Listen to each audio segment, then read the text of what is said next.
जहन पर साथियों, आशा करता हूँ कि आप सभी अच्छे होंगे और मन लगा कर तो पढ़ाई कर ही रहे होंगे। डियर एस्पिरेंट्स, जैसा कि आपको मालूम है कि हम आपकी परीक्षा जो 12 अक्टूबर को होने जा रही है यूपीपीसीएस की, जिसके लिए आपके पास में 36 डेज का समय है, क्योंकि आज 6 सितंबर हो गया है तो समय बहुत कम है। उसी को ध्यान में रखते हुए इस सीरीज का जो हमारी यूपीपीसीएस प्रीलिम्स 2025 को टारगेट करते पीवाईक्यू की सीरीज थी, इसका ये पेपर नंबर आपका 2019 का है और इसका पार्ट आपका सेकंड और लास्ट है। आपको मालूम है कि हम एक पेपर को 2 क्लासेस में कवर करते हैं, पार्ट 1 और पार्ट 2 में। इसका पार्ट 1 ऑलरेडी हमने कवर करवा दिया है। अगर आपने वो वीडियो नहीं देखा है तो देख लीजिएगा। यदि चैनल को अभी तक सब्सक्राइब नहीं किया है तो कर लो, वीडियो को लाइक कर दो, दोस्तों के साथ में शेयर करना मत भूलिएगा, क्योंकि आपके सब्सक्रिप्शन से और आपके शेयर से हमें मोटिवेशन मिलता है और आपके लाइक से वीडियो ये अदर स्टूडेंट्स तक भी पहुंच जाती है। इसका जो ये पेपर है ये हमने यूपीपीसीएस की वेबसाइट से डाउनलोड किया है। यदि आपके पास ये पेपर नहीं है तो आप टेलीग्राम ज्वाइन कर सकते हैं, जिसका लिंक डिस्क्रिप्शन में दे के रखा है। एजुकेशन बायर सिविल सर्विस के नाम की आईडी है, आप वहाँ से जाकर के इस पेपर को डाउनलोड कर सकते हैं और खुद भी इस चीज़ को एनालाइज कर सकते हैं। हमने जो क्वेश्चन आपसे पूछा था लास्ट क्लासेस में, जो था क्वेश्चन नंबर 50 था। देखिए क्वेश्चन क्या था। थर्मस फ्लास्क में लंबे समय तक गर्म तरल गर्म या ठंडा रहता है क्योंकि ऊष्मा की कोई हानि अथवा प्राप्ति नहीं होती है। ऐसा क्यों होता है? देखिए, आपके पास में सभी स्टूडेंट्स के पास में एक बोतल होगी जो हम सर्दी में यूज करते हैं, खास तौर पर जैसे हम उसके अंदर चाय, दूध, गर्म पानी रखते हैं, उसको हम पीते हैं। वैसे ही गर्मी में ठंडा पानी उसके अंतर्गत रखते हैं और हम इसको कंज्यूम करते हैं। तो ऐसा क्या होता है जो हम उस बोतल को रखते हैं और उस बोतल पे पानी गर्म या फिर ठंडा ही रहता है? तो उसका कारण होता है, जैसे आप देखोगे, कंडक्शन और कन्वेंशन और रेडिएशन। इसमें दोनों ही चीज़ें नहीं हो पाती हैं क्योंकि वो लॉक हो जाता है, और इसलिए इसका जो 50 का करेक्ट आंसर हो जाएगा ऑप्शन नंबर सी हो जाएगा, 1 और 2 दोनों। इंग्लिश मीडियम ऑप्शन आपका सी, बोथ 1 ए एंड वी इसका राइट आंसर हो जाएगा। क्वेश्चन देखिएगा 51 नंबर। मानव शरीर में निम्नलिखित में से कौन सी ग्रंथि अंतःस्रावी एवं बहिर्स्रावी दोनों ही प्रकार की ग्रंथि है? देखिए, एक होती है अंतःस्रावी ग्रंथि, एक होती है बहिर्स्रावी ग्रंथि। तो इसको खासतौर पर बहिर्स्रावी जो बाहर होती हैं, जैसे हमारी आंखें हैं, ये बहिर्स्रावी है, स्किन है, ये बहिर्स्रावी है, यहाँ से हमें जहाँ से पसीना वगैरह आता है। अंतःस्रावी जैसे हमारी आते हैं, ठीक है, उसी में जैसे एड्रेनल, इसमें जैसे थायराइड, अनुष, जैसे आसुरी ग्रंथि है, आसुरी ग्रंथि एक बहिर्स्रावी होती है। अंतःस्रावी जो अंदर। लेकिन अगर हम बात कर लें पैनक्रियाज की डियर, ये पैनक्रियाज आपका बहिर्स्रावी और अंतःस्रावी दोनों है, ठीक है। तो उसका जो राइट आंसर आएगा 51 का correct answer option number C हो जाएगा। Dear English medium, which of the following glands in human body acts both as a endocrine gland as well as in exocrine gland? तो यहाँ पर जो है पैनक्रियाज इसका करेक्ट आंसर आ जाएगा। चलिए नेक्स्ट क्वेश्चन देखते हैं 52 नंबर। निम्नलिखित में से किस पदार्थ में कैल्शियम विद्यमान होता है? Which one of the following material contains calcium? तो आपको बताना है कि इसमें कैल्शियम आपको देखने के लिए मिलेगा। देखिए, कैल्शियम जैसे अगर हम बात कर लें कैल्शियम के बारे में, तो यहाँ पर कोरडम में नहीं होता है, टाइल्स में नहीं होता है, जो टैल्क होते हैं उसमें नहीं, चीनी मिट्टी नहीं होता है, इसमें चाइना जो क्ले होती है, बल्कि जो आपका जिप्सम होता है डियर, जिप्सम के अंदर आपको कैल्शियम देखने के लिए मिलता है। जो कभी पहले, अब तो डिजिटल बोर्ड चल रहे हैं, पहले जो श्यामपट चलता था, ब्लैक बोर्ड जिसको हम कहते थे, फिर व्हाइट बोर्ड आए, तो जो ब्लैक बोर्ड पर चौक हम यूज करते थे उसके अंदर जिप्सम देखने के लिए आपको मिलता है, तो उसमें खासतौर पर कैल्शियम की मात्रा पाई जाती है। कई बार आपने, मेरे को याद है जब मैं 8th क्लास में था, 9th क्लास में था, तो जो टीचर थी वो कई बार उस चौक को कंज्यूम कर जाती थी, ठीक है। ये आपने भी कुछ दृश्य देखे होंगे, स्कूल के दिन याद होंगे तो।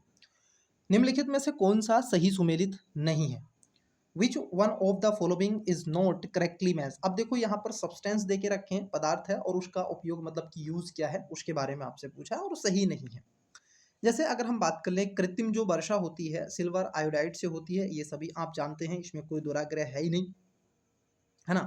वहीं जो सिल्वर ब्रोमाइट, अब देखो सिल्वर जो ब्रोमाइट है ये कृत्रिम प्रकाश संश्लेषण नहीं, ये इसका गलत हो जाएगा। सिल्वर आयोडाइड से कृत्रिम वर्षा होती है। लिथियम कार्बो जो आपका बाइकार्बोनेट होता है उसमें गठिया का उपचार होता है। दूध या मैग्नीशिया की बात कर ले तो अम्ल यहाँ पर प्रति अम्ल के रूप में जाना जाता है।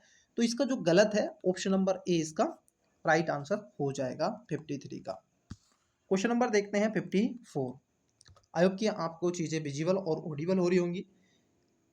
क्लास में स्टूडेंट्स का कमेंट्स आ रहा था कि सर थोड़ा वॉल्यूम को थोड़ा पढ़ाने का प्रयास कीजिएगा, तो volume dear students already full है। आई होप कि आपको सारी चीज़ें क्लियर तरीके से सुनाई दे रही होंगी। तुलसी के पौधे का औषधीय महत्व निम्नांकित की उपस्थिति के कारण है। अब देखो यहाँ पर जो तुलसी का प्लांट्स होता है उसके बारे में जो मेडिसिनल उसकी वैल्यू होती है मेडिसिनल, तो उसके बारे में ये क्वेश्चन पूछा गया है। तो इसका होता है फिनॉल एवं फ्लेवोनाइड।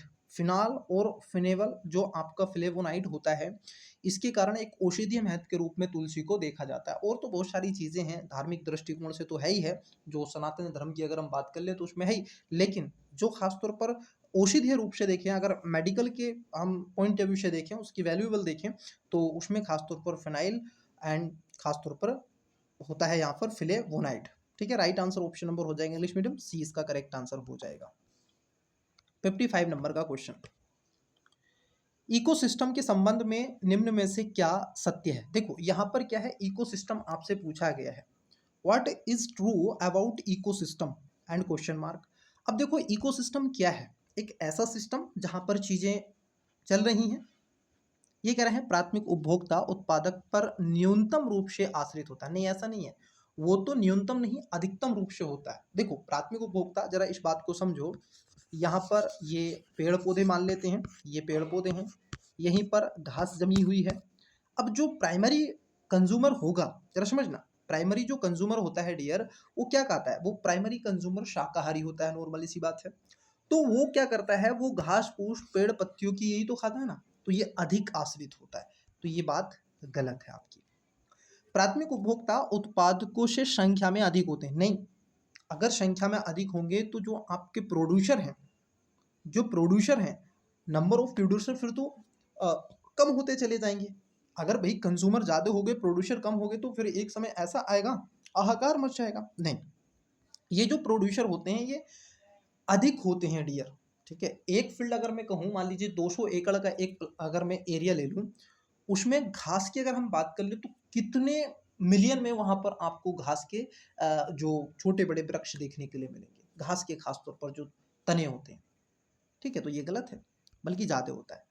उत्पादक प्राथमिक उपभोक्ता से अधिक होते हैं, ये बात सही है कि producer are more than primary consumer. ठीक है, कंज्यूमर, तो सी इसका राइट आंसर हो जाएगा। Secondary consumer are the largest and most powerful. नहीं, जो सबसे ज़्यादा लास्ट पावरफुल होता है वो जो पीक पे बैठा हुआ है ना। तो द्वितीय उपभोक्ता अधिकतम होने के साथ साथ बहुत ही शक्तिशाली होते हैं, नहीं ऐसा नहीं है। जैसे मानव है, इसमें द्वितीय उपभोक्ता के अंतर्गत हम रख सकते हैं, प्राइमरी के अंदर के भी रख सकते हैं ना, तो ऐसा नहीं है ना। तो इसको ध्यान में रखना है। जैसे अगर मैं बात कर लूँ, जैसे मेंढक है, बहुत शक्तिशाली नहीं है, लेकिन टिड्डी जो है वो क्या है, प्राइमरी उपभोक्ता है, पेड़ पौधों से पत्तियां खा रहा है, लेकिन मेंढक उसको खा जा रहा है। तो ये बात इसमें गलत है। बल्कि जो चतुर्थ स्तर पर बैठा है, जैसे शेर हो गया, है ना, बाघ हो गया, ये जो है जो मांसाहारी होते हैं, ये खासतौर पर सर्वाधिक शक्तिशाली होते हैं और उच्च स्तर पर होते हैं। क्वेश्चन नंबर है आपका नेक्स्ट, ये भी इकोलॉजी एनवायरनमेंट से क्वेश्चन है।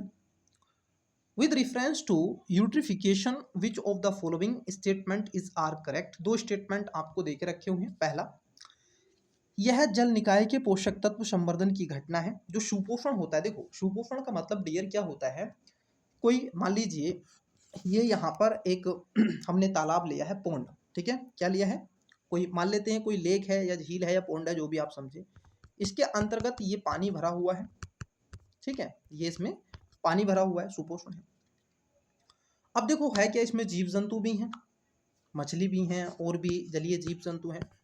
होता क्या है, इसके आस पड़ोस में एग्रीकल्चर एक्टिविटीज हो रही हैं, यहाँ पर पेस्टिसाइड यूज हो रहा है। बरसात के दिनों में इसी में क्या हो जाता है, ये पेस्टिसाइड यहाँ के जो भी है ये इसमें आ जाता है और इसके ऊपर क्या कर देता है, ये बहुत अधिक मात्रा में शैवालों की संख्या को बढ़ा देता है। तो इससे जो प्रकाश संश्लेषण की प्रक्रिया हुआ करती थी, सूर्य से आने वाली किरण अब नीचे नहीं जा रही है, तो पानी के अंदर जो डिजोल्व ऑक्सीजन हुआ करती थी वो क्या हो गई, उसको कंज्यूम कर लेंगे जलीय ऑक्सीजन को, फिर उसमें कम हो जाएगा तो उनसे उसकी मृत्यु होनी शुरू हो जाती है। तो सुपोषण मतलब कि अधिक। यह जल निकाय के पोषक तत्व संवर्धन की एक घटना है। यह जल में घुलित ऑक्सीजन को कम करता है। ऑफ कोर्स ये बात एकदम सही है, तो इसका जो राइट आंसर है, दोनों बातें सही हैं डियर एस्पिरेंट्स, ठीक है।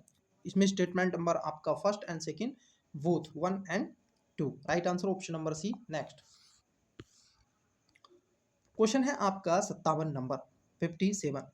The environments modified by human activities is called, मतलब कि मानव गतिविधियों से परिवर्तित पर्यावरण कहलाता है। तो देखो, जब मानव के द्वारा कोई परिवर्तन हो रहा है तो इसको बोलते हैं कौन सा परिवर्तन, तो इसको खासतौर पर कहा जाता है एंथ्रोपोजेनिक इन्वायरमेंट्स। क्या कहते हैं? Anthropogenic environment. ये नैसर्गिक पर्यावरण है, नेचुरल इन्वायरमेंट्स तो ठीक है, नेचुरली हो जाएगा। अर्बन इन्वायरमेंट भी होता है, आधुनिक जो मॉडर्न इन्वायरमेंट है वो भी, लेकिन सबसे ज़्यादा जो देखिए मानव गति से परिवर्तन जो कहलाता है उसको एंथ्रोपोजेनिक पर्यावरण के रूप में, इन्वायरमेंट्स के रूप में जाना जाता है। तो ये भी इकोलॉजी इन्वायरमेंट से क्वेश्चन है, तो option number B.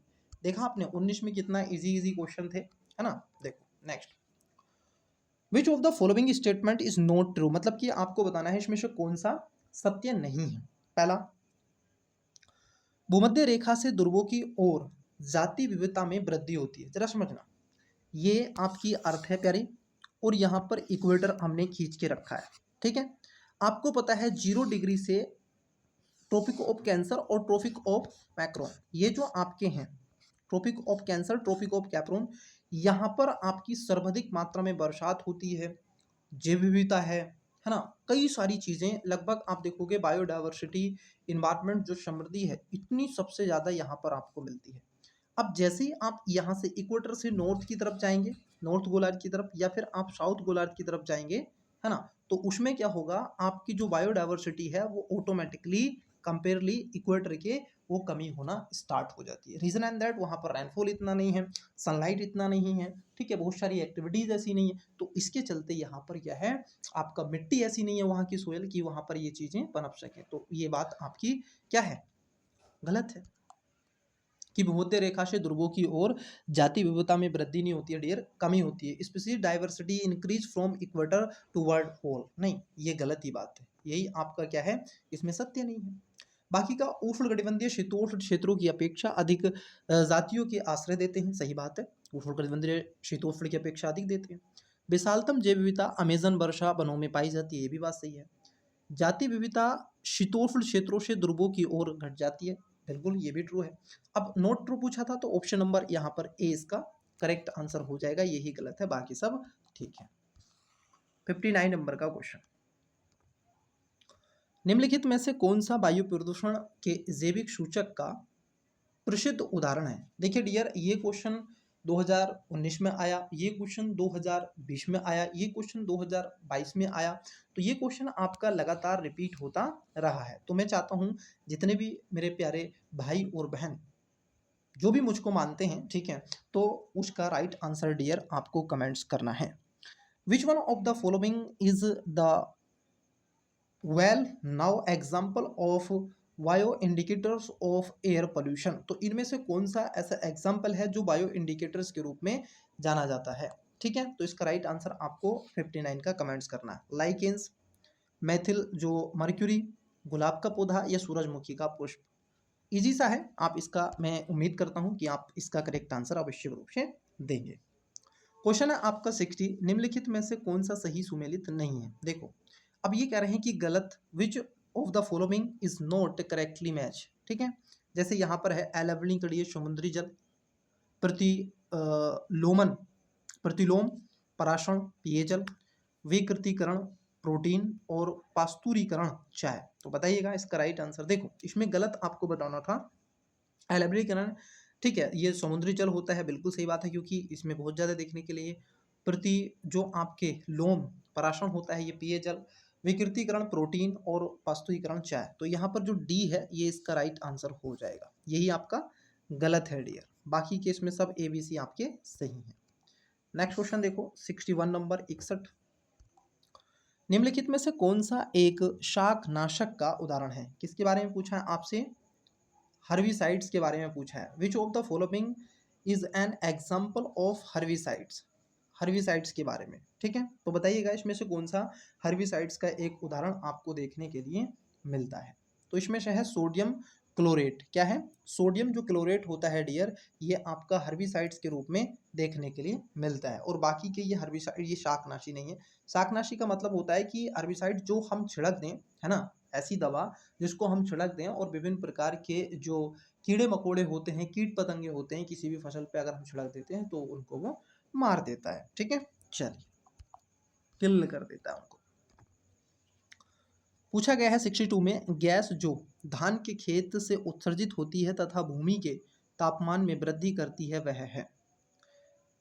The gas which is emitted in the pedi field and increase the earth temperature is. अब देखो ये जो 62 नंबर का क्वेश्चन है, क्योंकि जो धान की फसल होती है, और न केवल धान की फसल बल्कि अगर आप देखोगे ग्लेशियर का पिघलना हो तो उससे भी ये गैस बाहर निकलती है, और ये क्या करती है, जो पृथ्वी का तापमान है उसमें वृद्धि करने का प्रयास करती है एज ए ग्लोबल वार्मिंग।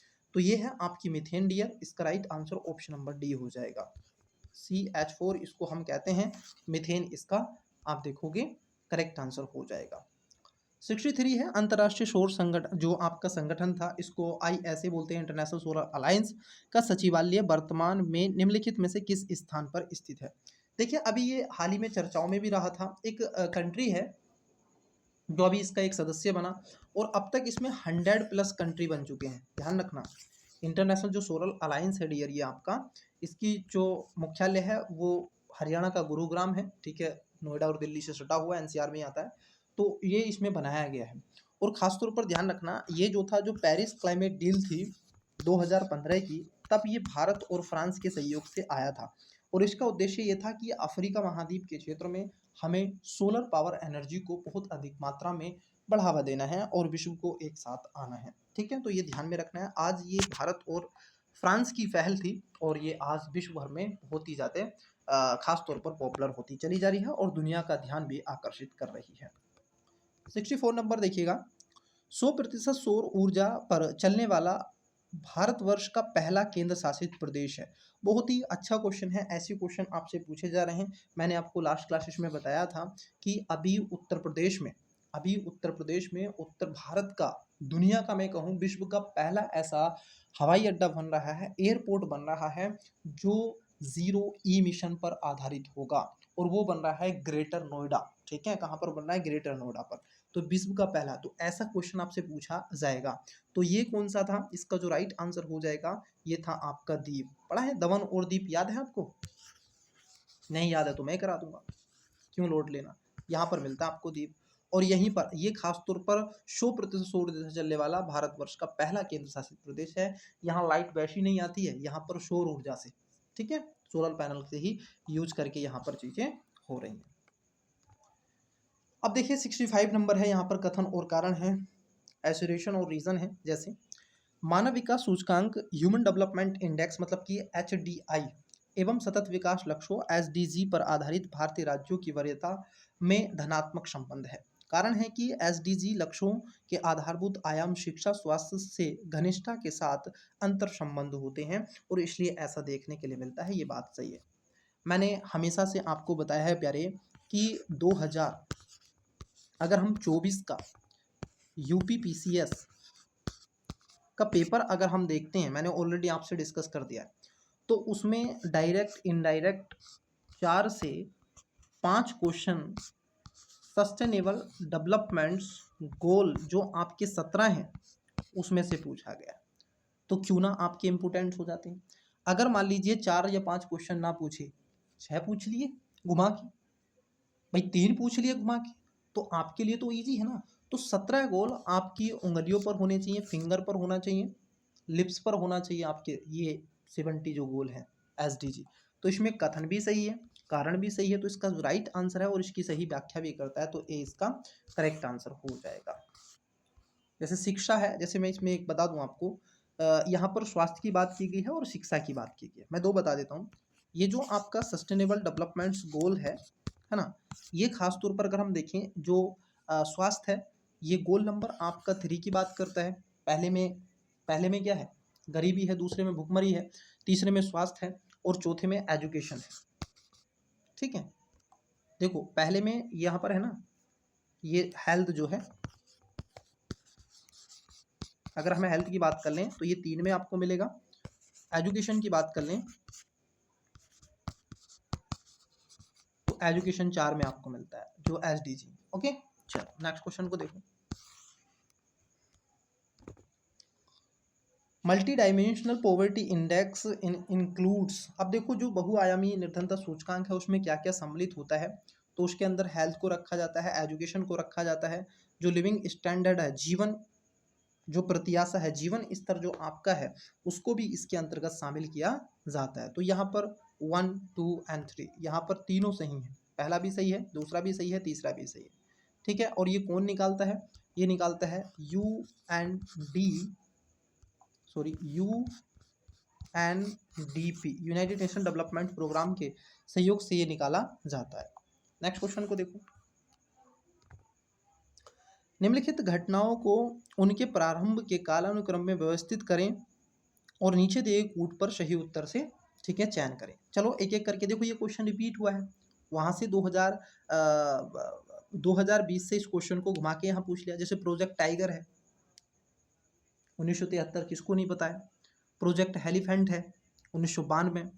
जैव विविधता अधिनियम बायोडाइवर्सिटी एक्ट है 1986 का।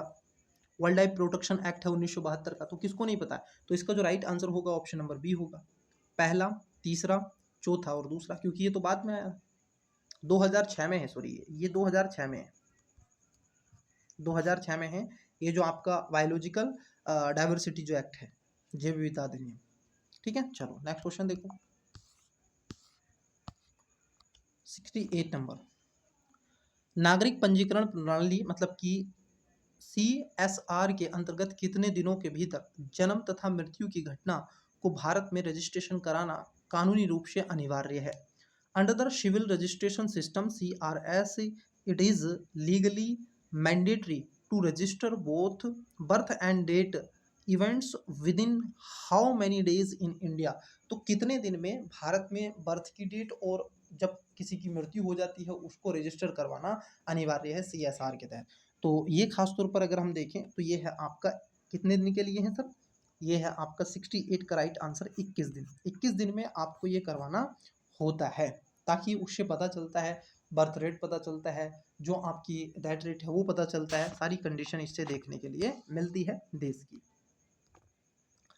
नेशनल फैमिली हेल्थ सर्वे जो आपका NFH5 है, डज नॉट इंक्लूड्स, मतलब कि राष्ट्रीय जो परिवार स्वास्थ्य सर्वेक्षण होता है उसमें क्या क्या सम्मिलित नहीं होता है उसके बारे में आपसे पूछता है। जैसे हाई ब्लड प्रेशर, क्या ये इसके अंदर आता है, डायबिटीज़, HIV टेस्ट और रजिस्ट्रेशन ऑफ डेथ रेट मतलब कि मृत्यु का पंजीकरण। तो इसके अंतर्गत किसको नहीं रखा गया ये आपसे पूछा है, तो इसके अंदर है आपका जो HIV परीक्षण होता है, टेस्ट होता है, ये इसके अंतर्गत नहीं आता है। ठीक है, नेशनल फैमिली हेल्थ सर्वे के अंतर्गत नहीं है, बल्कि इसमें हाई ब्लड प्रेशर भी है, डायबिटीज़ भी है, रजिस्ट्रेशन ऑफ डेट ये भी इसके अंतर्गत आता है, जो कि आपके इतने दिन में होता है 21 डे में, मैंने अभी आपको बताया। तो इसका right answer option number C हो जाएगा। पर्यावरणीय कुजनेट्स वक्र पर्यावरण क्षति एवं प्रति व्यक्ति GDP के माध्यम संबंध दर्शाता है।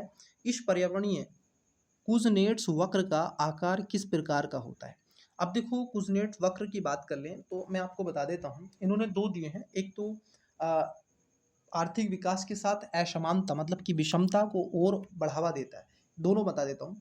कुर्ट्स महोदय के जो ये जो कुर्ट्स कर्व है इनके दो हैं, एक तो है आय असमानता, ये कहते हैं जैसे जैसे देश विकसित होता चला जाएगा वैसे वैसे जो आपकी आर्थिक असमानता है वो भी बढ़ती चली जाएगी, कुछ लोग बहुत धनी हो जाएंगे, कुछ लोग गरीब होंगे, लेकिन जब ये अपने एक पॉइंट पे पहुंच जाएगी जहां इसको पहुंचना है, उसके बाद ये जो ऊपर पहुंचे लोग हैं फिर ऐसा करते हैं, ये नीचे वाले लोगों के कल्याण के लिए, राष्ट्र के वृद्धि के लिए, उनको भी सामूहिक धारा में लाने के लिए काम करते हैं, ये बात कहते हैं। दूसरा कहते हैं पर्यावरण को लेकर के कि भी अगर पर्यावरण, अगर आप डेवलपमेंट्स आपका बढ़ रहा है, जरा समझना, अगर आपका डेवलपमेंट्स बढ़ रहा है लगातार, ठीक है, तो आपका जो पर्यावरण है ना वो लगातार क्या हो रहा है, क्षति होती चली जा रही है, कम होता चला जाता है। पर्यावरण की क्षति बहुत होती है डेवलपमेंट से। और ये कुछ साहब कहते हैं, इन्होंने कहा कुछ नेट्स, यो इन्होंने कहा कि एक समय जो इसको विकास क्षेत्र पर जहाँ पहुँचना है उस बिंदु पर पहुँचने के पश्चात क्या होता है डियर, अगर हम देखें फिर यही लोग क्या करते हैं, पर्यावरण को संरक्षित करते हैं, पहले उसका शोषण कर लेते हैं। तो ये पूछा है ये होता किस तरीके से है, ये आपको बताना था। तो ये होता है उल्टा यू आकार का। कैसा होता है, इस तरीके से होता है, ऐसे कि पहले ये जाएगा अपने चरम बिंदु पर पहुंचेगा, फिर इससे विकास ये हो जाएगा, ऐसे होता है। ठीक है, तो ये क्या है, आपके कुछ नीड्स वक्र हैं, दोनों को याद रखना। गिनी गुणांक तो आप पढ़ते ही हैं, वो सारी चीजें तो आपको ऑलरेडी पता है। 71 नंबर क्वेश्चन, कथन है आपका सतत विकास मानव समाज के कल्याण हेतु महत्वपूर्ण है। अब देखो सस्टेनेबल डेवलपमेंट गोल, मैंने कहा ना आपसे, ये दूसरा क्वेश्चन है उससे रिलेटेड। ये क्या है, मानव कल्याण विकास के लिए बहुत महत्वपूर्ण है, बिल्कुल सही बात। अब क्यों है, क्योंकि सतत विकास से अभिप्राय ऐसे विकास से है जो भावी पीढ़ियों की जरूरतों को पूरा करने की योग्यता को प्रभावित किए बिना वर्तमान समय की आवश्यकताओं को पूरा करे, हमारी ज़रूरतों को भी पूरा करें और भविष्य में आने वाली जो पीढ़ी है उसको भी ज़रूरत पूरा करें। और यही तो है मानव समाज के कल्याण के लिए। तो कारण भी सही है और कथन भी सही है और इसकी सही व्याख्या भी करता है। तो फिर से कह रहा हूँ डियर आपसे कि आप सस्टेनेबल डेवलपमेंट्स आपके जो गोल 17 हैं, 17 हैं, इसको एक बार अच्छे से याद कर लें। चलिए, तो क्वेश्चन नंबर ए इसका राइट आंसर है। 72, निम्नलिखित में से किस प्रत्यक्ष लाभ योजना को Guinness book of world record द्वारा विश्व की सबसे बड़ी प्रत्यक्ष लाभ योजना माना गया? तो ये थी पहल यू स्कीम थी। अब देखो ये क्वेश्चन 2019 का क्वेश्चन यूपीपीसीएस का, 2019 का क्वेश्चन यूपीपीसीएस का यूपीएससी में भी पूछा गया है प्यारे, इसको भी ध्यान रखना। ये क्वेश्चन यूपीएससी में भी पूछा गया है। नेक्स्ट क्वेश्चन देखो 73, राष्ट्रीय खाद्य सुरक्षा अधिनियम के संदर्भ में निम्नलिखित कथनों में से कौन सा सही है? With reference to the National Food Security Act which of the following statement is are correct? First, यह 75% ग्रामीण और 50% शहरी जनसंख्या को आच्छादित करेगी। It will cover up to 75% rural and 50% urban population. Second, महिलाओं और बच्चों को पोषण संबंधी सहायता प्रदान पर विशेष ध्यान देना। Special focus on nutrition support to women and children. Third, 18 वर्ष आयु से अधिक की सबसे बड़ी महिला परिवार की मुखिया होती है। Adult women of above 18 years age will be head of house होल्ड। सेलेक्ट, आपको इसमें करेक्ट आंसर बताना है। चलिए एक एक करके बात करते हैं। देखो पहला जो स्टेटमेंट है इट इज़ करेक्ट, सेकेंड जो स्टेटमेंट है इट इज़ नॉट करेक्ट। ये कह रहे हैं कि स्पेशल फोकस ऑन न्यूट्रिशनल जो आपका है मतलब कि पोषण संबंधी nutritional support to women and children, ऐसा कदापि नहीं है। इनके लिए अलग से कई प्रोग्राम चलाए गए हैं इस समुदाय इस वर्ग के लिए।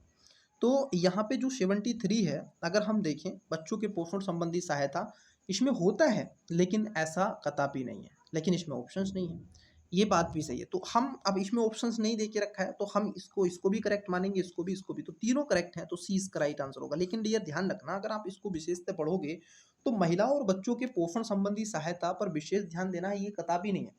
इसका उद्देश्य ये नहीं है, बल्कि भारत में खास तौर पर भोजन की आवश्यकताएं और सभी वर्ग को उपलब्ध कराना है। इसमें पुरुष भी हैं, महिलाएं भी हैं, सब हैं। ओके, तो इसका राइट आंसर सी हो जाएगा। और बहुत ऐसी स्कीम है जो स्पेसिफिक तरीके से चलाई जा रही है, स्पेसिफिक चिल्ड्रन के लिए, वुमेन के लिए। ठीक है, चलिए जैसे दूध उत्पादन कराने वाली माताओं को ठीक है अनाज दिया जाता है, भारत सरकार के द्वारा प्रोवाइड करवाई जाती हैं चीज़ें। 74 नंबर देखो, भारत में पट्टेदारी सुधार के उपायों के संदर्भ में कौन सा कथन सही है? अब देखो ये जो स्टेटमेंट है प्यारे, ये क्वेश्चन इकोनॉमी से पूछा गया है, लैंड रिफॉर्म वाले रीजन से। किससे पूछा गया है? लैंड जो रिफॉर्म का चैप्टर आप पढ़ते हो वहां से, जमींदारी, रैयतवाड़ी, बहालवाड़ी, पट्टेदारी, ये सब है ना, चकबंदी, हदबंदी, सीमाबंदी वगैरह वगैरह। तो पहला है लगान का विनियमन, मतलब कि regulation of rent, security of turnover, मतलब कि जो सुरक्षा है अवधि की, और कन्फोर्मेंट ऑफ ओनरशिप ऑन टेन्योर्ड, मतलब कि वहाँ पर पट्टेदारी पर एक तरीके से स्वामित्व की घोषणा। बिल्कुल ये बात सही है, यहाँ पर तीनों स्टेटमेंट आपके सही हैं, 1, 2 एंड 3। तो राइट आंसर हो जाएगा ऑप्शन नंबर डी। क्या हो जाएगा प्यारे, इसमें तीनों बातें आपकी करेक्ट हैं। भारत में सार्वजनिक क्षेत्र के कार्यों के संदर्भ में निम्नलिखित कथनों में से कौन सा सही है। अब देखो पब्लिक सेक्टर के बारे में आपसे पूछा है, पब्लिक सेक्टर में आपसे पूछता हूँ, कमेंट्स करके बताइएगा पब्लिक सेक्टर। आपको कमेंट्स करना है, दो का आंसर बताना है। एक बताना है पब्लिक सेक्टर और एक बताना है प्राइवेट सेक्टर, और एक बताना है पीपी मॉडल, पीपीपी, ठीक है, एम, जो पीपी मॉडल है ये आपको बताना है। ये तीनों आपको कमेंट्स में विद एक्सप्लेनेशन के साथ में लिखने हैं। चलिए तो देखते हैं। सार्वजनिक उपयोगी संसाधन प्रदान करना, ये सार्वजनिक क्षेत्र का मुद्दा होता है, जैसे रोड है, रेलवे है, एयरपोर्ट है, पोर्ट है, बंदरगाह है, वगैरह वगैरह। सामाजिक और आर्थिक ऊपरी पूंजी का निर्माण करना, संतुलित क्षेत्र और क्षेत्रीय विकास सुनिश्चित करना, समतावादी लक्ष्यों को आगे बढ़ाना। तो इसका राइट आंसर आपको बताना है। देखो इसका जो करेक्ट आंसर होगा 1, 2, 3 and 4, that is are correct, मतलब कि यहाँ पर सभी इसके सही हैं चारों। तो इसका right answer option number C हो जाएगा प्यारे, ठीक है। यही इसका होता है सार्वजनिक क्षेत्र का मतलब। स्वेज नहर क्षेत्र में उत्तर से दक्षिण दिशा की ओर पड़ने वाली झीलों का सही क्रम है। मैंने हमेशा से कहा है मैपिंग, अगर आप चाहते हैं कि मैं ज्योग्राफी में और इकोलॉजी एनवायरनमेंट में इतना कंफर्टेबल हो जाऊं, तो आपको मैपिंग आवश्यक रूप से आनी चाहिए और बहुत अच्छे से आनी चाहिए। अब देखो जैसे ही क्वेश्चन आया सुएज कैनाल कब बनी थी सर, सुएज कैनाल आपकी 1869 में खुली, और ये सुएज कैनाल के खुलने के पश्चात जो 5000 किलोमीटर की दूरी थी वो कम हो गई यूरोप को जाने के लिए, क्योंकि पहले चक्कर लगा के जाना पड़ता था। अब सीधे अरब सागर, अरब सागर से बाब अलमंदेब, बाब अलमंदेब स्ट्रेट से सीधे रेड सी, रेड सी से सुएज कैनाल, सुएज कैनाल से सीधे मेडिटेरियन सी, मेडिटेरियन सी से यूरोप पहुंच जाओगे, और यही से अगर आगे जाना है तो सीधे चले जाओ अटलांटिक जिब्राल्टर होते हुए और सीधा ऊपर चले जाओ, ठीक है, ब्रिटेन की तरफ। इसके लिए तो ये जो आपका सुएज कैनाल है इसमें कई ऐसी लेक आपको देखने के लिए मिलती है, जैसे great water, little water, lake Timsah, लेट, ये लेक, ठीक है, लेक टिम्सा, लेट, ये सब मिलेंगी, मंजला वगैरह वगैरह। आओ एक एक करके बात करते हैं। तो इसका जो करेक्ट आंसर है वो है lake Manzala, lake टिम्सा, great water और लिटिल वाटर। तो लिटिल वाटर जो है ये सबसे लास्ट में आएगी, ये ध्यान रखना है ना। ये अब ये केवल एक ही में है, तो इसका राइट आंसर भी ऑप्शन नंबर ये डी हो जाएगा। Lake Manzala, lake Timsah, great great bitter lake और lake little water. Next question, जो next question, telegraphic plateau is a part of, जो टेलीग्राफिक आपका पठार का हिस्सा है वो किसका है ये आपको बताना है। तो ये है आपका उत्तरी अटलांटिक कटक का जो है ये टेलीग्राफिक पठार का हिस्सा कहा जाता है। अटलांटिक जो पटक है अटलांटिक, ठीक है, नॉर्थ अटलांटिक जो रीज है ऐसे एस आकार की ये वाली। तो साउथ वाली कौन सी है उसको बताइएगा। चलिए अभी देखो हाल ही में एक ग्लेशियर भी चर्चाओं में रहा था, नेपाल में है ना, उसको बोलते हैं यामा ग्लेशियर, यामा ग्लेशियर। मैं क्यों बोल रहा हूँ ये चर्चाओं में रहा है, और ये क्या है, ये खो चुका है, मतलब कि ये पूर्ण रूप से मेल्ट हो चुका है, पिघल चुका है, और इसका पानी बन के विभिन्न नदियों में यहाँ से जा चुका है। तो ये ग्लेशियर आज डेड अवस्था में पहुंच गया है, मृत, इसको मृत ग्लेशियर भी कहा जाता है ना। तो किस देश में है, नेपाल में, इसको ध्यान रखना, कल को अगर पूछ ले तो आप इसका करेक्ट आंसर दे सकें। 78। देखो डियर यहाँ पर क्या है, different name of tropical cyclone और कंट्री के बारे में आपसे पूछा गया। हरी तो सबके कौन है विश्व में, तो हरिकेन आपके कहाँ पर आएंगे, अमेरिका में आएंगे, सिंपल सी बात है, हरिकेन कहाँ पर आएंगे, अमेरिका में आएंगे। तो डी का 4 देखो दो में है, या तो सी होगा या फिर डी होगा, क्लियर। वहीं अगर हम देखें यहाँ पे एक है आपका जिसको हम बोलते हैं बिली विलीज। अब ये जो बिली विलीज है ये कहाँ पर आता है, ये ऑस्ट्रेलिया में आता है बिली विलीज। तो जो ए है उसका हो जाएगा दो, तो right answer option number D हो जाएगा, बस हो गया काम। राइट आंसर ऑप्शन नंबर क्या हो जाएगा, डी हो जाएगा। उसके साथ साथ अगर हम देखें जो आपका टेफू है, ठीक है, टेफू की अगर हम बात कर ले तो जापान में आता है टेफू, बी का 3। और सी की बात कर लें, बगोयो, ये आपको फिलीपींस में आता है। तो इसका right answer option number D हो जाएगा। चलिए, ऐसे साइक्लोन आपसे पूछे जाते हैं। निम्नलिखित में से कौन सा एक नगर साइबेरिया पार्य रेल मार्ग पर अवस्थित नहीं है? जो साइबेरिया, ठीक है, रेल मार्ग है, जो उसमें चलता है ऐसे, उसके बारे में आपसे पूछा गया। तो कौन सा इसमें से नगर है जो उस पर अवस्थित नहीं है? ये थोड़ा सा डेप्थ में है, तो ये होता है सोची। बाकी का कजान हो, ओमस्क हो, चीता हो, तो ये तो सब है, लेकिन सोची जो है ये इस पर नहीं है। कजान में अभी क्या हुआ था, एक समिट भी हुई थी 2024 के लास्ट में आते आते, आपको याद होगा। वहाँ पर मोदी जी को कुछ स्वीट्स वगैरह भी चर्चाओं में रही थी। कौन सी हुई थी? G20 समिट हुई थी कजान में, रूस में। क्वेश्चन नंबर है आपका 80। निम्नलिखित में से कौन सा सही सुमेलित नहीं है? जैसे पवन दे के रखा है, विंड है और ये कंट्री है, मतलब कि आपको अब ये बताना है कौन सी पवन कहाँ पर चलती है। ओके, चलो एक एक करके बात करते हैं। देखिए यहाँ पर है जैसे मिस्ट्रल, जो मिस्ट्रल पवन है, अगर हम इसको देखें तो मिस्ट्रल जो चलती है, अच्छा सही नहीं है ना, ये पूछा ना, विच of the following is not correctly match, मतलब कि इसमें से कौन सा गलत है। जैसे ये कह रहे हैं सांता आना कैलिफोर्निया में, हबूब सूडान में, यामो जापान में। मिस्ट्रल जो है ये ऑस्ट्रेलिया में नहीं चलती है डियर, ये फ्रांस में चलती है। कहाँ पे चलती है? फ्रांस में। तो इसका right answer option number D हो जाएगा, मतलब कि ये आपका गलत है, बाकी के सब इसमें मैच है, यही आपका गलत है। ऑस्ट्रेलिया की जगह फ्रांस होना चाहिए था। चलिए नेक्स्ट क्वेश्चन देखते हैं। तो कई बार ऐसी पवनें भी आपसे पूछी जाती है, जैसे चीन को पूछी जा सकती है, ल्यू पूछी जाती है, चीखता साटा, प्रचंड पचासा, ये पूछे जाते हैं सर। गरजता साटा, यहाँ पर कोयले का क्षेत्र देकर रखा है और अवस्थिति देके रखी है। सोन घाटी आपने पढ़ी होगी, सोहन घाटी आपने पढ़ी होगी, कृष्णा घाटी आपने पढ़ी होगी। कब? जब आप इतिहास के पन्ने पलटते हैं, जब आप मध्य पाषाण काल और नव पाषाण काल की बात करते हैं। तो यहीं से पूछा गया क्वेश्चन है, देखो इसको कहाँ ले जाओ, हिस्ट्री में ले जा सकते हो। ये कह रहे हैं जैसे कोयला क्षेत्र है आपका तालचीर, तालचीर की बात कर ले तो महानदी घाटी में आपको मिलेगा ये, ठीक है। तो ए का जो होगा, ए का हो जाएगा 4। It is clear you know, A का हो जाएगा 4। कर्णपुरा की बात कर ले तो ये आपको दामोदर घाटी में मिलता है, बी का हो जाएगा 1। सिंगरौली की अगर हम बात कर लें तो सिंगरौली आपको सोन घाटी में मिलता है, सोन घाटी, ये हो जाएगा सी का 2। और सिंगरेनी की बात कर लें तो गोदावरी घाटी में आपको मिलता है, तो ये हो जाएगा 3। तो 4 1 2 3, राइट आंसर क्या होगा? 4 1 2 3, option number A it is correct answer. चलिए नेक्स्ट क्वेश्चन देखते हैं। निम्नलिखित में से कौन सी एक चोटी भारत में अवस्थित नहीं है? अब इसमें से आप बता दो कौन सी भारत में नहीं है, ठीक है। चलिए एक एक करके बात करते हैं। भारत में जो नहीं है चोटी है वो है आपका गुरला मांदता।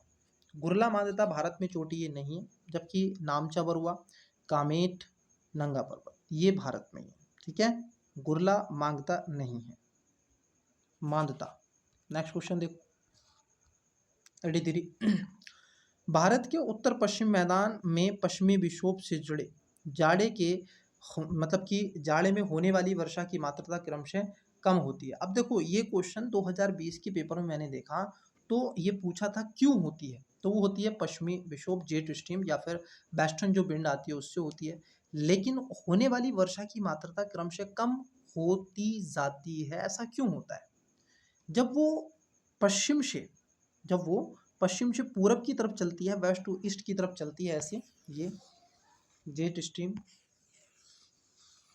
ठीक है, ये इस तरीके से चलती है डियर, जेट स्ट्रीम।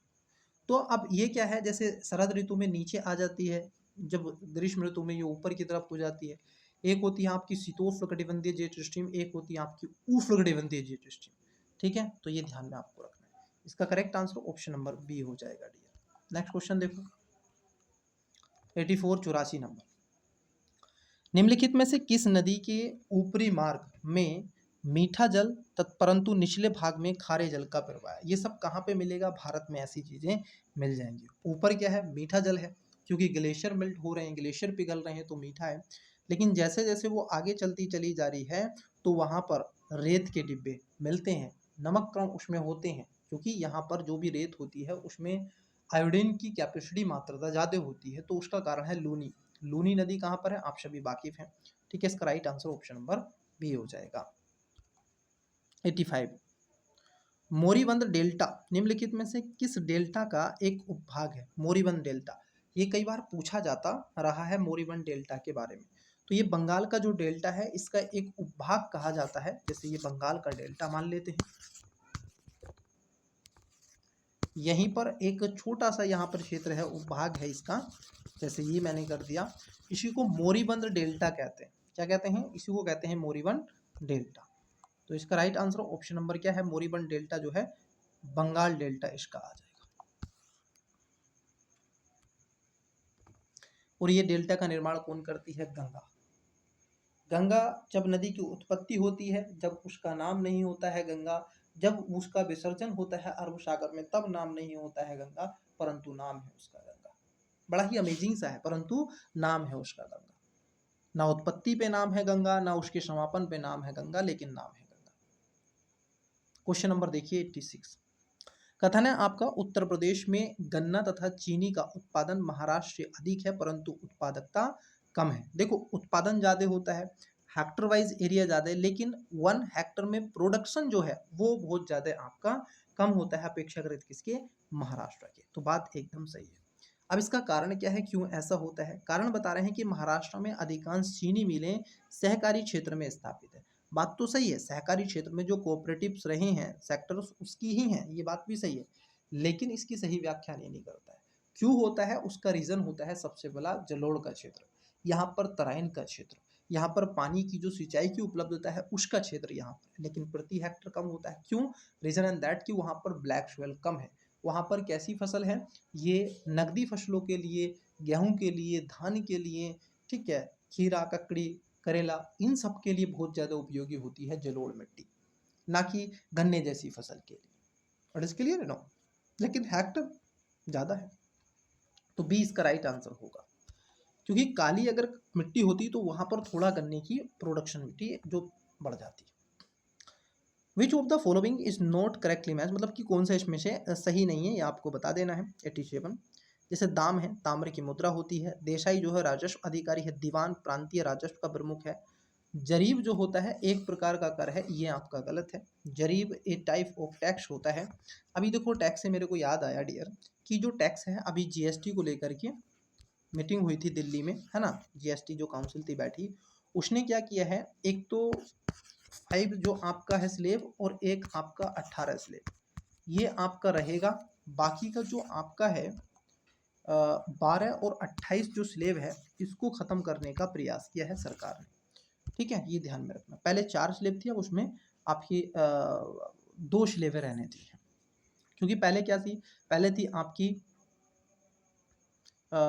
आपकी 5, 12, 18, 28, ये 4 थी, अब रह गई है 5 और 18। तो इसको थोड़ा सा ध्यान में आपको रखना है। तो इसमें है जरीब। नेक्स्ट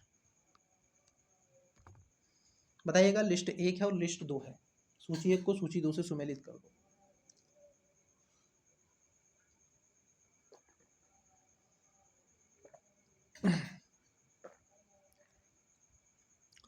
अच्छा, सोमनाथ किसने लिखी है?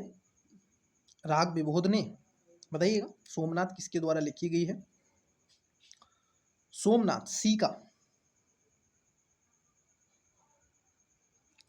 की बात कर रहे हैं, तो सी जो है ये राग विबोध के द्वारा लिखी गई है। देखो सोमनाथ ये राग विबोध के द्वारा लिखी गई है। अब देखो सी का 4 होना चाहिए, सी का 4 केवल एक ही में है, ऑप्शन नंबर बी में है। हो गया काम, यही इसका राइट आंसर है। लेकिन श्योरिटी कैसी होनी चाहिए? आप इस पे कितने 100% श्योर होने चाहिए कि हाँ सोमनाथ जो लिखी है राग विबोध ने लिखी है और किसी ने नहीं लिखी है। तो ये अगर आपका है एटीट्यूड तो आप आसानी से आंसर निकाल लेंगे। मुल्ला दाऊद की बात कर लें, ये लिखी गई है आपके चंद्रयान ने। दामोदर कवि की बात कर लें, ये लिखी गई है पद्मावती कथा। अमीर खुसरो की बात कर लें तो अंशिका के द्वारा इसको लिखा गया है। किसके द्वारा? आशिका। अमीर खुसरो, आशिका। नेक्स्ट क्वेश्चन देखो 89, निम्नलिखित राजाओं में से किसने अकबर के पूर्व तानसेन को संरक्षण दिया था? कई बार तानसेन को जो उपाधि दी गई थी, है ना, वो अकबर ने दी थी क्या? ये क्वेश्चन यूपीएससी ने पूछा है ना, तो ध्यान में रखना। तो उस समय इसने नहीं दी थी, ये जो उपाधि दी थी रामचंद्र सिंह के द्वारा दी गई थी, है ना। तो ये ध्यान में रखना, ऑप्शन नंबर ए। भाटा का राजा जो रामचंद्र था, इसने तानसेन को संरक्षण प्रदान किया था। ओके, नवाशी का ए इसका करेक्ट आंसर। मालवा के जो राज बहादुर है ये नहीं थे, मेवाड़ के उदय सिंह भी नहीं थे, गुजरात का मुजफ्फर शाह भी नहीं था। ए इसका राइट आंसर। यहाँ पर राजवंश दे के रखे हैं और उनकी राजधानी दे के रखी है। जैसे पांडवों की बात कर ले, पल्लव की बात कर ले, काकती की बात कर लें, यादव की बात कर लें, तो चीज़ें आपको बदलती हुई नजर आएंगी।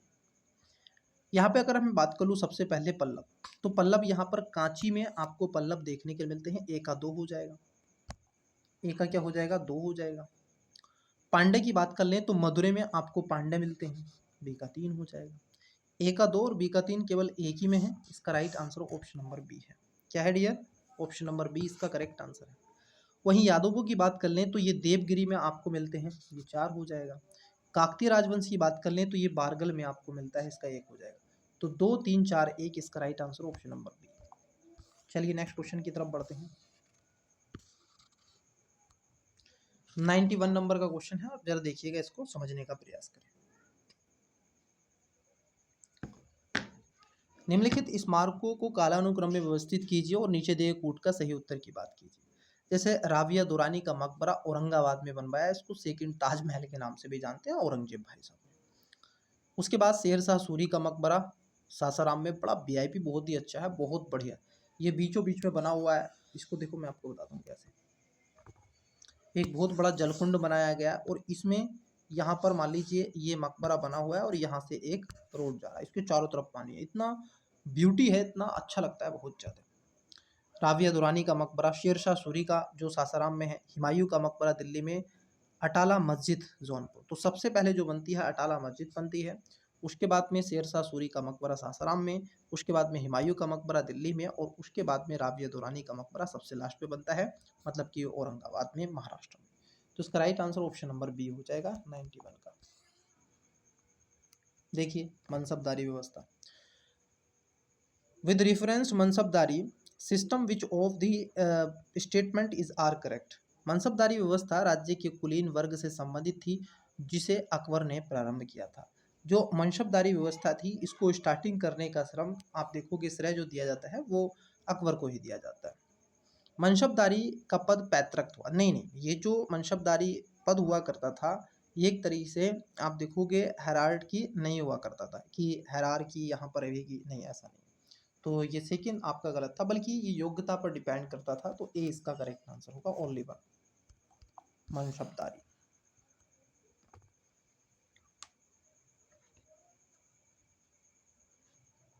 इतिहास से, हिस्ट्री से क्वेश्चन है, मॉडर्न हिस्ट्री से। भारत के अंदर अंग्रेजों का आक्रमण हो रहा है और विभिन्न प्रकार की संधि के माध्यम से चीज़ों को सोल्व करने का भी प्रयास किया जा रहा है। जैसे इलाहाबाद की संधि 1765 में हुई थी, तो ए का 4 हो जाएगा, केवल एक ही में है, right answer option number C है, कुछ देखना ही नहीं है। मंगलोर की जो संधि हुई थी ये 1784 में हुई थी। सलवाई की जो संधि है, अगर हम इसकी बात कर लें, सलवाई की जो संधि है 1782 में होती है, और मद्रास की संधि ये 1784 में होती है। अलग मैसूर युद्ध पड़े होंगे, उससे सारी आ जाएगी सारी चीजें। तो इसका right answer option number C हो जाएगा, 4 2 1 3। निम्नलिखित घटनाओं को कालानुक्रम में व्यवस्थित कीजिए और नीचे दिए कूट से सही है।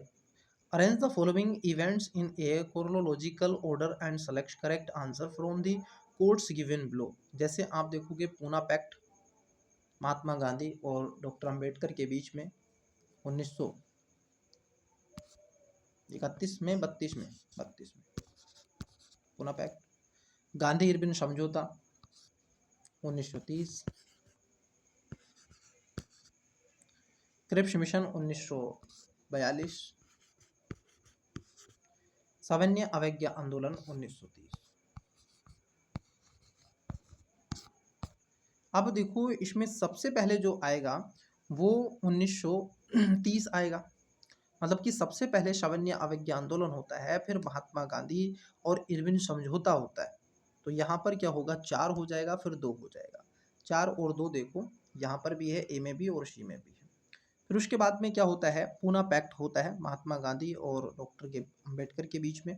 तो यहाँ पर सबसे पहले क्या आएगा, 4 2 1, 4 2 1 देखो, 4 2 1 फिर 3, ठीक है, क्योंकि क्रिप्शन बाद में आता है। तो 4 2 1 3 ऑप्शन नंबर सी में आपको ये कोटेशन मिल जाएगी। चलिए नेक्स्ट क्वेश्चन देखते हैं। क्वेश्चन है आपका 95, असैनिक प्रशासन 1905 के संदर्भ में कौन सा कथन सही है। अब देखिए जो आपका सिविल एडमिनिस्ट्रेटिव रहा है 1905 में, और वहाँ पर जो चीज़ें देखने के मिली हैं उसको ज़रा समझना है। लॉर्ड कर्जन ने प्रांतीय सीमाओं को पुनर्गठित करने का निर्णय लिया, और उसने तो भारत को ही इस समय दो भागों में बांटने का काम किया, तो ये बात आपकी सही है। पूर्वी बंगाल और आसाम नामक एक नया प्रांत बनाया गया था, ये 1905 में, है ना। तो इसका राइट आंसर बी हो जाएगा, बोथ 1 एंड 2 दोनों। 96, मुस्लिम लीग एवं भारतीय राष्ट्रीय कांग्रेस के बीच में राजनीतिक गतिरोध को दूर करने के लिए CR फार्मूला किसने बनाया था। अब देखो सी राजगोपालाचारी, और इसमें कई व्यक्ति शामिल थे, केवल एक ही नहीं थे ये, तो ये सी राजगोपालाचारी ने ये फार्मूला बनाया था। लेकिन फिर भी मुस्लिम लीग और उसके साथ साथ कांग्रेस के बीच में जो वार्ता होनी थी वो सही नहीं बैठी, उसको नाकामी कहेंगे। The rights and growth of economics nationalism in India के लेखक कौन हैं। तो इसके जो लेखक रहे हैं ये रहे हैं एस गोपाल। कौन रहे हैं? एस गोपाल। अब तो नहीं पूछा जाएगी इतनी पुरानी बात, क्योंकि ये करंट अफेयर का क्वेश्चन था, बट ऐसे क्वेश्चन आपसे पूछे जा सकते हैं।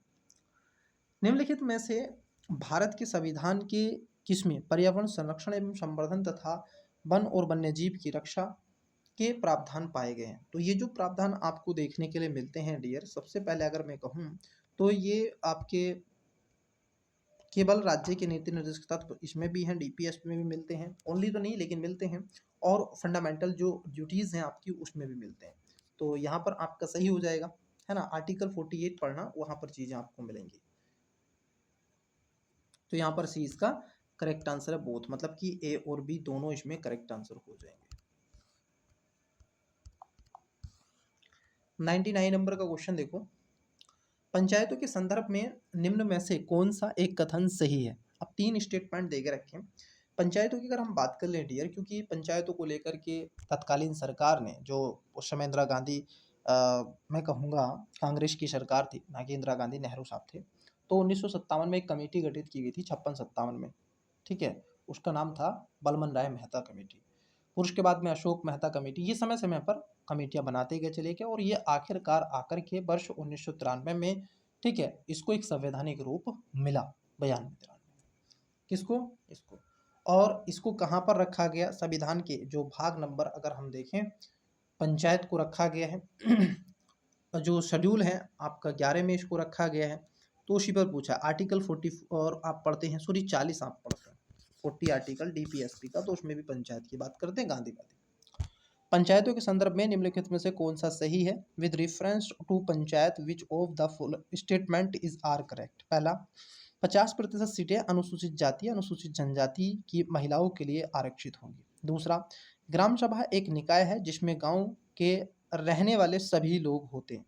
अब देखो गांव में रहने वाले अगर सभी लोग नहीं होंगे, जो खासतौर पर नागरिक होते हैं वो इसके अंदर पार्टिसिपेट करने में महत्वपूर्ण भूमिका निभाते हैं, तो ये बात गलत है।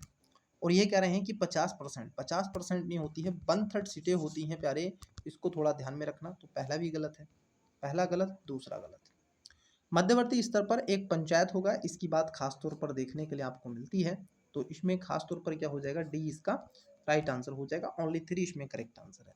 चलिए आज की क्लास का 100 नंबर का क्वेश्चन देखते हैं, क्योंकि ये 150 तक जाएगी, 150 होते ना। मजदूर किसान शांति संगठन MKSS नामक सामाजिक आंदोलन भारत में निम्नलिखित में से किससे संबंधित है। अब ये जो मजदूर किसान शक्ति संगठन जो लाया गया था, इसका उद्देश्य था RTI अधिनियम को बढ़ावा देना, और ये जो RTI निकल के आई थी, RTE निकल करके आई थी, ये सब राजस्थान की देन है। चलिए तो इसका राइट आंसर हो जाएगा RTI अधिनियम 1900, ठीक है, इसको ध्यान में रखना।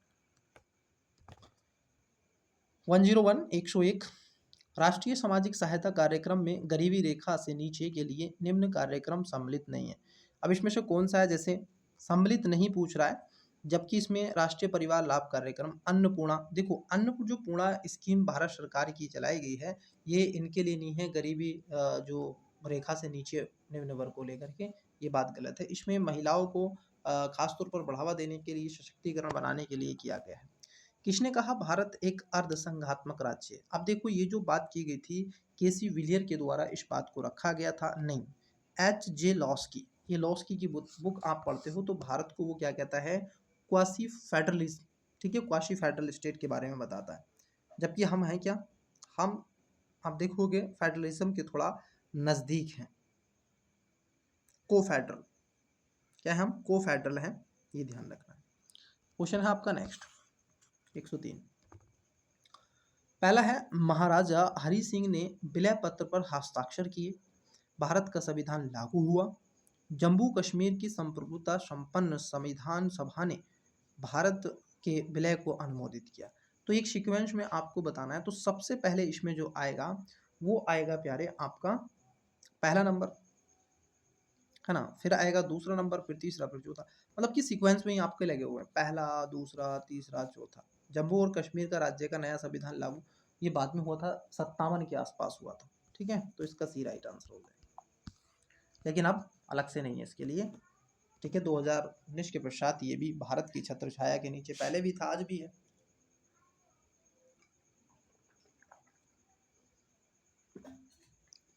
केंद्रीय कानूनों का संवैधानिक वैधता के संबंध में भारत के सर्वोच्च न्यायालय की अन्यान्य अधिकारिता है, मतलब कि वैलिडिटी ऑफ सेंट्रल लॉ, ये बात सही है।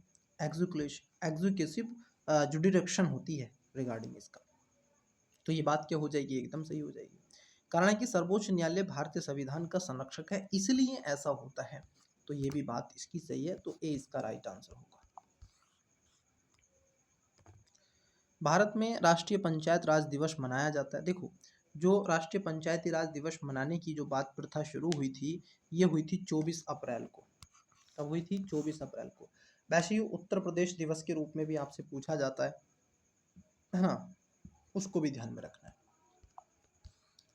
106 42वें संविधान संशोधन द्वारा किस अनुच्छेद के माध्यम से श्रमिकों की प्रबंधन में भागीदारी सुनिश्चित की गई? अब ये जो सुनिश्चित करने का प्रयास किया गया था, ये था आपका जो संविधान का आर्टिकल्स है 43 का जो क्लोज ए है वो इसके बारे में आपको बताता है। 45 में क्या है, ये पोषक जो बच्चों की एजुकेशन है। 38 में जस्टिस है। 39 ए में भी ये न्याय की बात कर, तो यहाँ पर जो है ये इसका राइट आंसर डी हो जाएगा, ठीक है।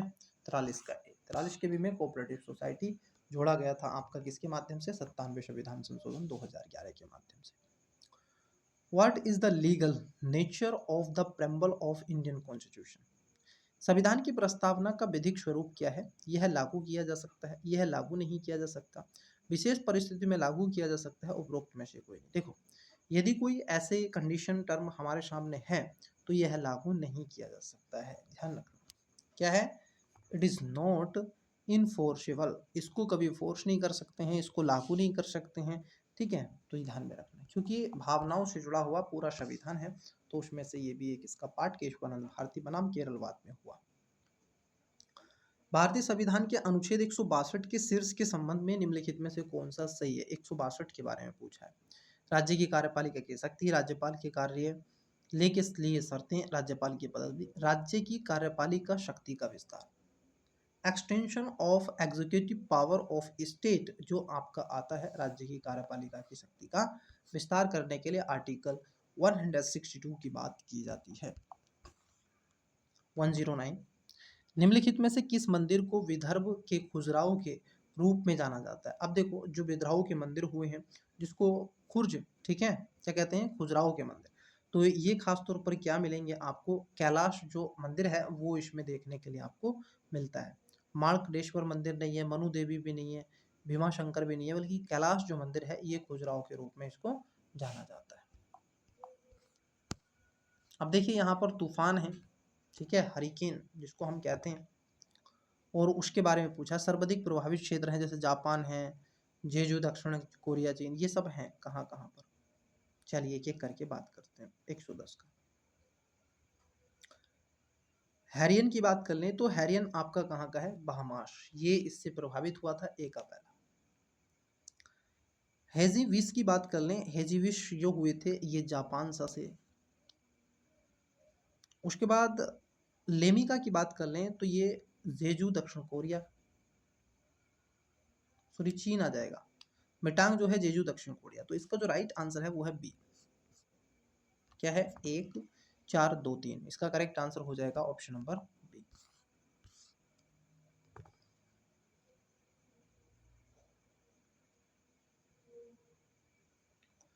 अक्टूबर 2019 में भारत ने किस अफ्रीकी देश में अपना उच्च योग स्थापित करने की घोषणा की?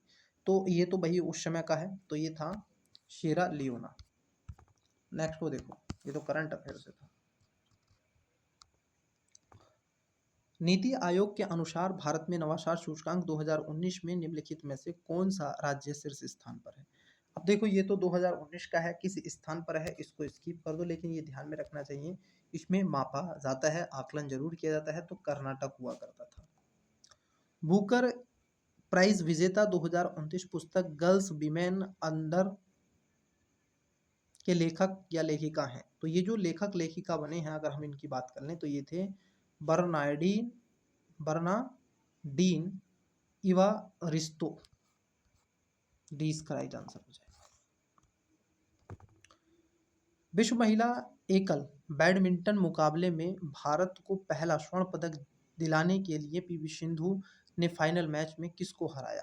अब ये चलता रहता है, इसको स्किप कर दो, क्योंकि ये अब देखना तो जो आपकी 24 की हुई 25 की उसकी देखो।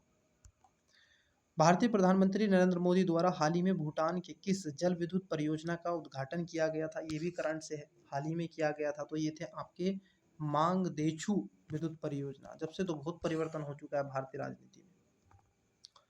निम्नलिखित में से कौन सा एक दुनिया का पहला 100% जैविक राज्य बना है? तो ये जो जैविक राज्य बना है ये आपको बताना है, ठीक है।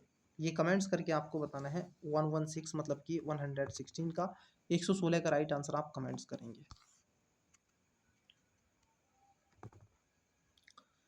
चित्राचार्य उपेंद्र महारथी की पुस्तक वेणु शिल्प का संबंध निम्नलिखित में से किस कला से? ये जो वेणु शिल्प है ये बांस कला के रूप में इसको जाना जाता है, बॉम्बे आर्ट होती है ये। पैरा एथलीट दीपा मलिक ने वर्ष 2019 का राजीव गांधी खेल रत्न पुरस्कार दिया, किस खेल से संबंधित है? तो ये जो आपका आता है एथलीट को लेकर के, राजीव गांधी जो खेल रत्न पुरस्कार खासतौर पर मिलता है, ये मिलता है गोला फेंक के रूप में। जो गोला फेंकते हैं उनको मिलता है शेपपुट में।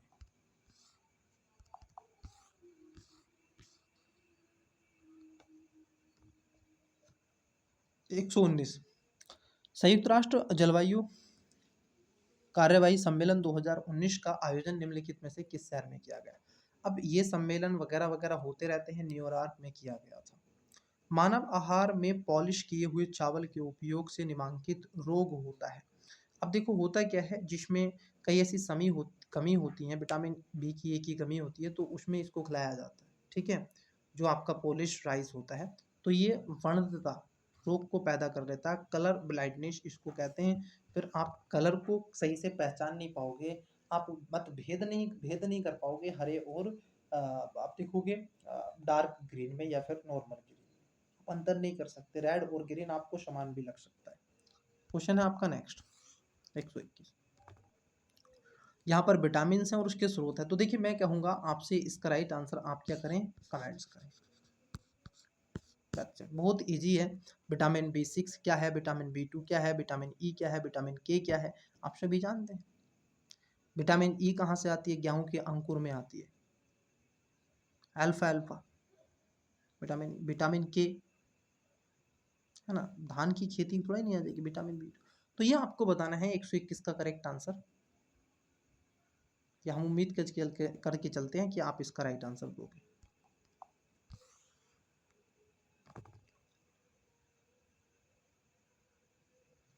अधिकांश विटामिन मानव शरीर में संश्लेषित नहीं किए जाते। देखो अधिकांश को ही कर लेता है, ये ध्यान रखना। अधिकांश विटामिन को ये संश्लेषित क्या है, कर लेता है। 122 में नहीं किए जाते ना, बिल्कुल सही बात है। मानव अंग केवल अनिवार्य सूक्ष्म पोषकों को ही संश्लेषण करते हैं। देखो अगर हम इसकी बात कर लें 22 नंबर में, तो पहला सही है, दूसरा इसमें गलत है, ठीक है। नेक्स्ट क्वेश्चन देखो 123। यहाँ पर केवलार है, टेक्साल है, जिंक फास्फाइड है, नाइट्रोसेलुलोज है। तो ये आपको बताना है सही सुमेलित। देखिए इसका जो राइट आंसर है, जैसे केवलार की बात कर लें तो केवलार जो है आपका संश्लेषित रोग होते हैं। ये केवलार जो होता है सिंथेटिक्स फाइबर इसको हम कहते हैं, तो ए का 2 होगा। उसके साथ साथ अगर हम देखें टैक्सोल, तो टैक्सोल जो आपको मिलता है इसको बोलते हैं एंटी कैंसर ड्रग, कैंसर रोधी दवा। तो यहाँ पे पहले का 2, दूसरे का 1 सेकेंड, पहले का 2, जो आपका टैक्सोल है उसका है 3, बी का 3, पहले का 2 और बी का 3, पहले का 2 और बी का 3, ऑप्शन नंबर बी में आपको मिल रहा है। सी की बात कर लें तो जिंक जो फास्फोसाइड होता है उसमें, उसके लिए आपको रेडियोनिक्साइड भी होना बहुत ज़रूरी है। तो उसके बाद में आता है आपका नाइट्रोसेलुलोज, तो ये खासतौर पर विस्फोटक होता है, एक्सप्लोसिव होता है। तो इसका right answer C, B sorry, इसका राइट आंसर है 124। निम्नलिखित में से किसी वस्तु के नमूने को हवा में खुला रखने पर कुछ समय पश्चात गायब हो जाती है, जैसे कपूर, नेपथलीन अथवा शुष्क बर्फ। यह परिघटना कहलाती है। देखो जब भी क्या होता है, किसी वस्तु को हम रखते हैं तो यहाँ पर खासतौर पर लिमेशन हो जाता है, सब लिमेशन मतलब कि ऊर्ध्वाधरपन, वो ऊपर क्या हो जाती है, हीट बन के ऊपर या पिघल के ऊपर चली जाती है और फिर यहाँ से पानी आगे बरस जाता है। प्रकाश वर्ष का ऑप्टिकल फाइबर में संचरण निम्नलिखित घटना के अनुप्रयोग द्वारा किया जाता है। जो ऑप्टिकल फाइबर होते हैं उनमें खासतौर पर क्या है, पूर्ण आंतरिक परावर्तन के रूप में ये काम करते हैं। टोटल इंटरनेट रिफ्लेक्शन होती है, जिसको हम खासतौर पर इस प्रौद्योगिकी के अंतर्गत रखते हैं। 126 एंजाइमों के संदर्भ में निम्नलिखित कथनों में से कौन सा सही है।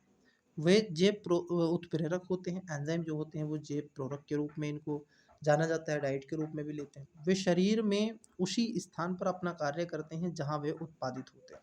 तो ये बात सही है, एंजाइमों की बात, दोनों बातें सही हैं, तो सी इसका राइट आंसर होगा। माँ का दूध नवजात को लगभग संपूर्ण आहार प्रदान करता है, किंतु इसमें निम्नलिखित में से क्या नहीं होता है। तो जब माँ का पीला काढ़ा दूध होता है उसके अंतर्गत बहुत चीज़ें नहीं होती, उसमें से आयरन जो है, लोहा, ठीक है, ये नहीं पाया जाता है। कैल्शियम, पोटेशियम, मैग्नीशियम और भी कई चीज़ें उसमें देखने के लिए आपको मिलते हैं। निम्नलिखित पदार्थों को उनके पहली बार प्रयोगशाला में संश्लेषित के अनुक्रम में आपको बताना है। तो देखो ये थोड़ा सा डीप क्वेश्चन है, कठिन है। जैसे सबसे पहले आप देखोगे केवलार का हुआ था सबसे पहले, केवलार। फिर उसके बाद में आए थे फुलेरिन, फुलेरिन, ठीक है, केवलार, फुलेरिन, तो 20 का राइट आंसर है केवलार, फुलेरिन, ठीक है, फुलेरिन। और शी की अगर हम बात कर लें तो यहाँ पर ये देखने के लिए आपको मिलेगा, है ना, सी का तीसरा। तो इसका right answer option number B हो जाएगा।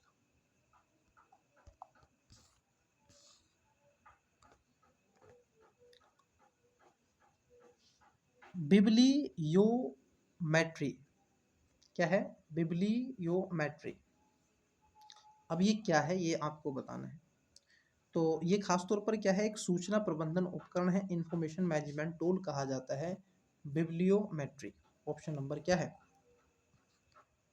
Information management tools, option number C. निम्नलिखित में से कौन सा एल्बिडो से संबंधित है, किसके बारे में, एल्बिडो। तो जो आपका एल्बिडो है वो कैसे होता है, उसका प्रोसेस क्या होता है, तो ये वापसी की शक्ति होती है, ठीक है, ये इससे संबोधित होती है। 131 गहरी कार्बन वेधशाला, इसको बोलते हैं डीप कार्बन ऑब्जर्वेटरी, DCO। पूछा है यह वैश्विक अनुसंधान कार्यक्रम पृथ्वी पर कार्बन की भूमिका को आगे बढ़ाने के लिए है। यह गहरी माइक्रोवेव पारिस्थितिकी तंत्र के क्षेत्रीय अवलोकन के लिए है। तो यहाँ पर अगर हम देखें 31 का जो है, दोनों बातें आपकी सही हैं, पहला भी सही है और दूसरा भी सही है, तो ऑप्शन नंबर इसका सी करेक्ट आंसर होगा। 132 निम्नलिखित में से कौन सा सही सुमेलित नहीं है, जैसे कार्टाजोना प्रोटोकॉल, आप सभी जानते हैं, कार्टागोना प्रोटोकॉल बायोसेफ्टी से रिलेटेड था।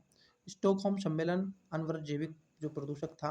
मॉन्ट्रियल प्रोटोकॉल ओजोन जो परत थी उसकी बात की गई थी। क्योटो प्रोटोकॉल जल संरक्षण नहीं है, ये पर्यावरण संरक्षण है। ठीक है, ये आपका गलत है, क्लाइमेट चेंज वगैरह वगैरह। क्योटो प्रोटोकॉल 133 कथन है उष्णकटिबंधीय देशों में तितलियों की प्रजातियां सर्वाधिक पाई जाती है। रीजन एंड दैट कि ये इक्वेटर के पास में है और इनके लिए बहुत ही अनुकूल ये वातावरण यहाँ पर होता है, तो इसके चलते ये फलती और फूलती हैं, तो ये बात सही है। तितलियां कम तापमान में नहीं रह सकती, ना ही तो कम तापमान में और ना बहुत उच्च या अधिक तापमान में ये रह सकती हैं, तो दोनों बातें सही हैं, तो इसका right answer option number A हो जाएगा। पारिस्थितिकी तंत्र में एक पोषी स्तर से दूसरे पोषी स्तर में स्थानांतरण से ऊर्जा की मात्रा है। अब देखो ऐसे क्या होगा, जब वो एक स्थान से दूसरे स्थान पर वो जाएगी तो उस समय क्या है, ये घटती चली जाती है। ठीक है, डिक्रीज होती है, तो ऑप्शन नंबर बी हो जाएगा। निम्नलिखित में से कौन सा जैविक नाइट्रोजन निर्धारण से संबंधित है? जैविक नाइट्रोजन, अब देखो जैविक जो नाइट्रोजन होता है ये खासतौर पर नीला हरा शैवाल के रूप में, ब्लू ग्रीन एल्गी के रूप में इसको खासतौर पर रख सकते हैं, तो इसका right answer option number D हो जाएगा। धुआं मतलब कि स्मॉग आवश्यक रूप से वायुमंडल में निम्नलिखित की उपस्थिति के कारण होता है। अब देखो ये क्यों हो रहा है, उसका सबसे बड़ा रीजन है नाइट्रोजन और सल्फर के ऑक्साइड। ये जो ऑक्साइड होते हैं किसी भी गैस को ज्यादा हाइट तक नहीं जाने देते हैं, उसी को वहीं पर रख लेते हैं।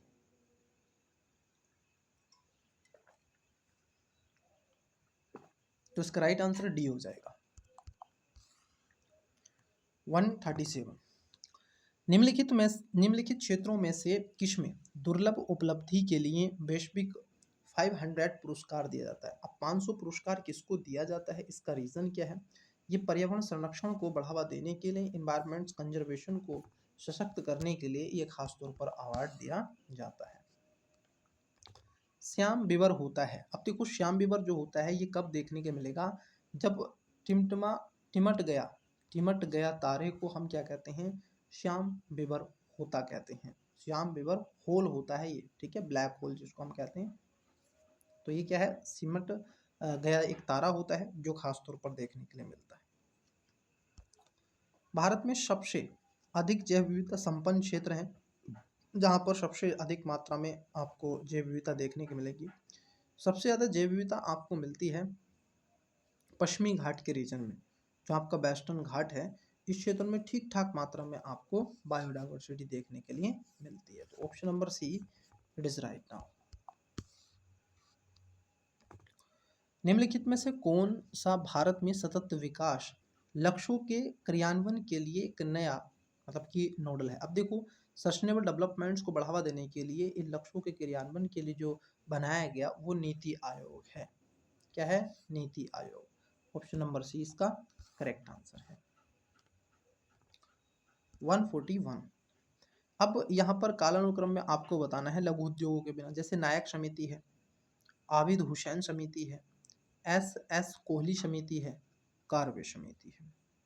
तो अगर हम देखें सबसे पहले जो आते हैं कार्वे समिति, उसके बाद में आदिब हुसैन समिति, उसके बाद में नायक समिति, दैट फिर आपके आ जाती है एस कोहली समिति। तो इसका right answer option number C हो जाएगा।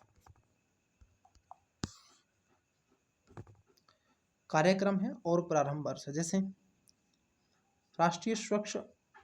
राष्ट्रीय ग्रामीण स्वच्छ मिशन। अब ये जो राष्ट्रीय ग्रामीण स्वच्छ मिशन है, क्योंकि ये तो बाद में ही लाया जाएगा ऑफिशियली, तो अगर हम देखें डी की अगर हम बात कर लें तो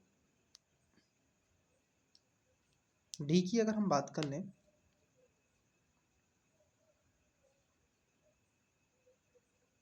1976, ठीक है, तो ऑप्शन नंबर बी इसका करेक्ट आंसर है। 42 का, sorry C not B, 2143। Next देखिए यहाँ पर कथन है हाल ही के वर्षों में भारत में महिलाओं के लिए श्रम की भागीदारी दर में तेजी से गिरावट आई। कारण है कि पारिवारिक आय में सुधार एवं शिक्षा में वृद्धि के कारण इस श्रम की भागीदारी दर में गिरावट देखने के लिए मिली है। क्या इसका ये कारण है और ये सही व्याख्या है? देखो ये इसका कारण भी नहीं है और इसका सही व्याख्या भी नहीं करता है, लेकिन बातें दोनों सही हैं। नेक्स्ट, भारत में निर्भरता अनुपात डिपेंडेंसी रेशियो घट रहा है, क्योंकि क्यों घट रहा है? क्योंकि रीज़न है कि 1559 वर्ष की जनसंख्या सापेक्षता अधिक होती चली जा रही है, इसलिए ऐसा हो रहा है। ऑप्शन नंबर सी। 45 को देखो, 145, निम्नलिखित में से कौन सा सतत विकास सस्टेनेबल डेवलपमेंट्स भारत में 2030 तक सभी के लिए पानी की उपलब्धता और इसके साथ स्थायी प्रबंधन के लक्ष्यों की बात की गई है। अब देखो, उसको प्यास लगी है तो पानी तो पिएगा, और पानी पिएगा तो एसडीजी जो आपका 6 है उसकी बात करेगा। क्लियर यार? बोलो हाँ, इसकी बात करेगा किसी और की? इसकी करेगा।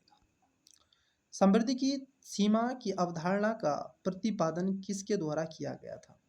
तो ये जो समृद्धि की सीमा की बात की गई है, इसका जो प्रतिपादन है ये क्लब ऑफ रोम के द्वारा इसको स्टार्ट किया गया।